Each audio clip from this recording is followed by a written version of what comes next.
So, both the JBL Partybox 520 and the Sony ULT Tower 9 are great portable Bluetooth speakers to consider, but they are very different from one another.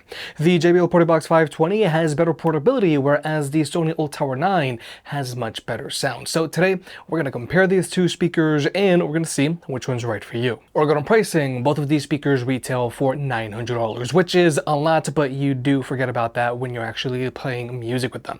Now, I do expect both of these speakers to go on sale on a regular basis. However, I do expect the Sony to go on sale more frequently. Nonetheless, if you want to pick either of these two speakers up, they'll be linked down below, or you can always press on the YouTube shopping button. And if you want to further support the channel, then you can always pick up some merch. So first, there's the design of these speakers. Like I just mentioned, the JBL Partybox 520 is more portable than the Sony ULT Tower 9. The JBL is noticeably smaller and lighter than the Sony, weighing in at 56 pounds, whereas the Tower 9 weighs in at 65 pounds. But more importantly, the JBL has grab handles on the top and bottom, whereas the Sony only has grab handles on the top. But also, the JBL does have a top hat mount on the bottom, so you can always place the speaker up on a stand if you want, whereas the Sony just doesn't. However, both of these speakers do have built-in wheels, so a single person can easily roll these speakers around, and both of these wheels are super chunky, so you're still going to be able to roll these speakers around in a parking lot, on the sidewalk, in the grass, or on a thick carpet. But overall, I do feel that some help is going to be preferred when you're going to try to take these speakers up and down stairs, or if you're going to load them into the car. If you don't want to damage the walls in your house, if you don't want to damage the car, or if you don't want to damage the speaker itself. But in general, the JBL is slightly smaller and lighter and easier to move than the Sony. And when it comes to durability, both of these speakers have a mostly plastic body, which can get scratched very easily, and they both have thin metal grills on the front, which can get dented easily as well. So you do want to be careful with both of these speakers.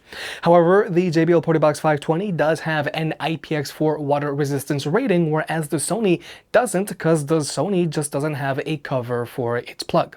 So in general, I do feel that if you plan on using your speaker by the pool, I would recommend the JBL because of the water resistance rating, but also the control panel on the JBL is using physical buttons. So these buttons are going to work even if your fingers are wet, whereas the Sony is using a touchpad up top, so this control panel might not work as well if your fingers are wet from the pool or something else. But then there are the light feature on these speakers. Now, I think that the light feature on the Sony looks good, and I really like that it has floor lights, and these floor lights have a very large area effect, so it really gives this speaker a very big presence, especially at night. However, I do feel that JBL's light feature is more impressive and dynamic, and it's a lot more visible by comparison. But also with the JBL, since the speaker is using Auracast, you can connect it up to JBL's porty lights and sync them up, and then this way you can extend your light feature if you want. But like I said in the full review, I do wish that the JBL Partybox 520 had floor lights like on the Ultimate or like on the Tower 9. Nonetheless, if you do decide to use the light feature on either of these two speakers, that is going to take its toll on the battery life. Now, when it comes to battery life, these speakers are very different from one another. The Sony does have slightly better stamina, because with this speaker, if you were to use it at 40% volume and with the light feature turned off, but with the ULT feature turned on, it's going to be good for around 20 hours of playback time, which is really good, and 40% volume is already a really good listening volume. Whereas with the JBL Partybox 520, if you were to use this speaker at 40% volume and with the light feature turned off and with the bass boost feature turned off, is going to be good for around 15 hours of playback time. But battery life on both of these speakers really varies depending on how you use them, but real-world use for me with both of these speakers playing at 60% volume and with the light feature turned on and with the bass boost or ULT feature turned on, they're both going to be good for around 8 hours of playback time, but the Sony is going to be a little louder than the JBL. But the main difference between these two speakers is that with the JBL, you can quickly and easily take out its batteries. So if you want, you can get multiple batteries and just quickly swap them out and keep the party going. Or if you ever get to a point where your battery can no longer hold a charge, instead of having to get a new speaker, all you need to do is just get a new battery, and this is just great for the overall life of your investment. However, you can't mix and match batteries with, let's say, the Partybox 320 or 120 because the 520, 320, and 120 are all using different batteries. However, you might be able to mix and match batteries with the JBL Boombox 4 because it looks like it's going to be using the same battery as the JBL Partybox 520. And to charge both of these speakers, they both charge via a double barrel AC port, and with both of these speakers, if you were to use them while they're plugged in, you are going to get a performance boost out of them. They're both going to get louder and they're both going to have more bass. But then there are the ports on these speakers, and this is another area where the JBL beats the Sony. First off, the JBL is using XLR combo jacks, so if you want, you can plug it into a mixer, making it great for someone that might want to moonlight as a DJ. Whereas with the Sony, you can use it with a mixer, but you're either going to have to use the audio jack or you're going to have to use a Bluetooth connection. It works, but having the XLR inputs is more solid. But more importantly, with both of these speakers, you can plug in two microphones for karaoke, or you can plug in a guitar, but I think two mics for karaoke is more important. Now, with both of these speakers, you can go in and add in an echo just so that you can hide how off key you are, but I do think that the mic on the JBL is a little better because you can also adjust the sound of your microphone by adjusting the bass, or you can also go ahead and add in some treble, and I'm actually going to go ahead and lower the volume here a little bit. Whereas with the Sony, you can't adjust the sound of your microphone like you can with the JBL. Now, like I said, with both of these speakers, you can plug in two wired mics, or you can also plug in JBL's or Sony's wireless microphone systems. Now, I do think JBL's mics sound better, and they do a better job of not picking up any noise pollution when you're handling these mics. But the weird thing with the JBL is that their mics have a 20-hour battery life, but the receiver has a 12-hour battery life. Whereas with the Sony, both of the mics and the receivers have a 20-hour battery life. But regardless, you can use these wireless mics with any speaker out there. But with the Partybox 520, this speaker has a USB-C port, which you can use to charge your phone, or you can also use it to charge your mics and receiver, and you can also use this USB-C port as a wired connection with your phone. Whereas with the ULT Tower 9, this speaker has a USB-A port, which I don't feel is as convenient, but you can plug in a USB stick if you want and play music off of it.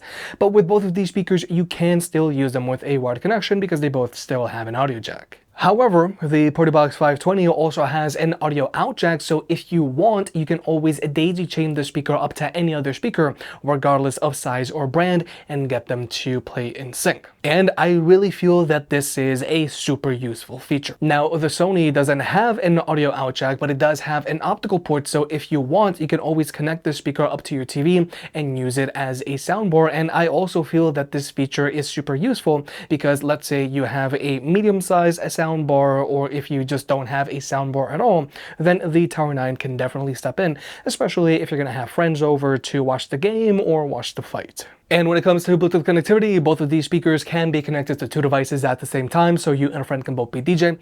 Latency is not an issue for either of these two speakers, so you can use them to watch the videos with on your phone. But when it comes to audio codecs, the JBL has support for SBC and AAC, whereas the Sony has support for SBC, AAC, and LDAC, which is Sony's own in-house high-res audio codec. But if you do want to use LDAC, you do have to be an Android user because iPhones top out at AAC. But regardless, the Sony still sounds great even with AAC. And if you want to further support the channel, then check out our affiliate partner, Coinbase. I have been exclusively using Coinbase for the last 5+ years to invest in crypto, and I have had zero issues with them. And if you sign up by using the link down below, you can get up to $200 in crypto. Coinbase makes it very easy for you to buy crypto like Bitcoin, Ether, Solana, and so on, and you can now use Apple Pay. Again, thank you to our affiliate partner, and sign up by using the link down below to get up to $200 in crypto. But with all that out of the way, let's talk about sound. Regarding speaker setup, these two speakers are very different from one another. The JBL Partybox 520 has dual front-mid-firing woofers with an exhaust port that shoots out the back and dual front-mid-firing tweeters. A pretty basic speaker setup. Whereas with the Sony ULT Tower 9, it has a single front-mid-firing woofer with a downward-firing exhaust port, dual front-mid-firing mid-range drivers, and a total of 4 tweeters. 2 that shoot out the front and 2 that shoot out the back. Now, the Tower 9 also also has its ULT feature. ULT 1 is going to increase your bass, and this is the setting that I'd like to use while indoors, and ULT 2 is going to increase both your mids and highs, so this is going to help make your vocals sound more pronounced. So this is the setting that I like to use while outdoors, because since you're going to have more mids and highs, your music is going to sound louder, but also ULT 2 is going to increase the overall sound pressure of this speaker. Whereas the JBL Partybox 520 has its bass boost, deep and punchy, and personally I do prefer deep because I feel that it has more kick to your bass, whereas punchy gives you more of a resonance, so I do feel that it muddles the rest of your music.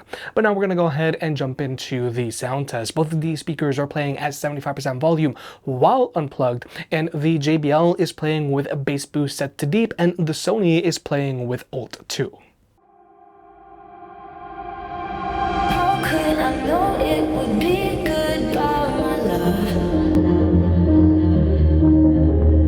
When did the close of forever come, my love?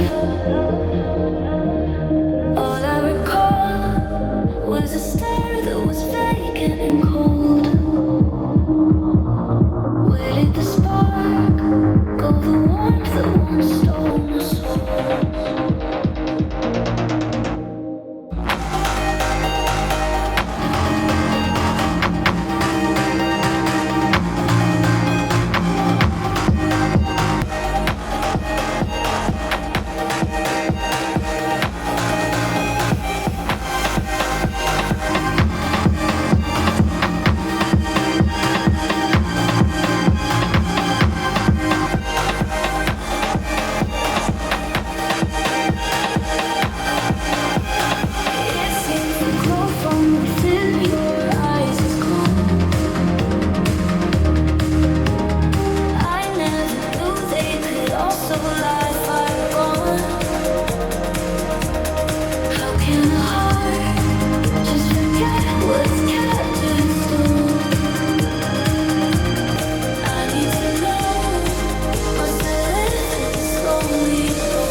So when it comes to sound quality, easily I feel that the Sony just sounds a lot more open and has better instrument separation, and it has much stronger mids and highs, so the vocals are a lot more prominent.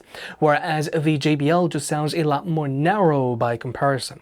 Now, the thing that the JBL Partybox 520 does have over the Sony is that its bass is a lot more physical. You feel it more in your chest and it rattles the walls in your house more. Whereas with the Sony, its bass also has a good amount of kick to it, but it's more on the audible side. But plainly put, with the Sony, you are going to get higher quality sound thanks to the mid-range drivers, which just aren't present on the JBL, and it has twice as many tweeters. And when it comes to max volume performance, I think that both of these speakers are good for like a 50-person party, and they're both good for commercial use. Think small DJ gigs, medium-sized restaurants, or a small event.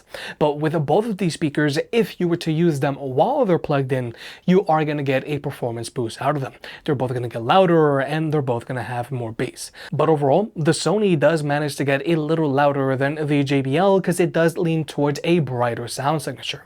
But overall, with the JBL, you are going to get more kick out of your bass, but with the Sony, you are going to get better quality sound. It's going to sound more open, more balanced, and your vocals are going to have a much better detail. But finally, let's talk about pairing these speakers up with other speakers. Now, with both of these speakers, if you have two of the exact same speakers, then you can wirelessly pair them up and get them to play in left and right stereo mode, but they have to be two of the exact same speakers. Now, the Sony ULT Tower 9 is using Sony's wireless party chain, and you can pair it up to Sony's other speakers that are also using wireless party chain, like a Tower 10, Tower 9, XV800, XV500, or to the XP700 or XP500, or you can also pair it up to any of Sony's smaller speakers that are also using wireless party chain, like either the Sony ULT Field 7, ULT Field 5, ULT Field 3, or to the Sony XG500, XG300, XE300, XE200, or to the XP43, XP33, or XP23. The only thing is, you cannot connect your Sony ULT Tower 9 to the Sony ULT Field 1 because the ULT Field 1 does not use wireless party chain. Whereas with the JBL Partybox 520, it's using Auracast, so you can pair it up to other Auracast speakers like the Encore 2 or JBL Partybox 120, 320, 520, or the Ultimate, and you can get them to all play in sync. Or you can also pair it up to JBL's smaller speakers that are also using Auracast, like the Charge 6, Extreme Form, Flip 7, Go 4, or to the Clip 5. And you can also connect your JBL Partybox 520 up to any of JBL's older party boxes that are using TWS, like either the original Encore or Partybox 110, 310, or 710. The only thing is, you can only have a total of two speakers wirelessly paired to one another.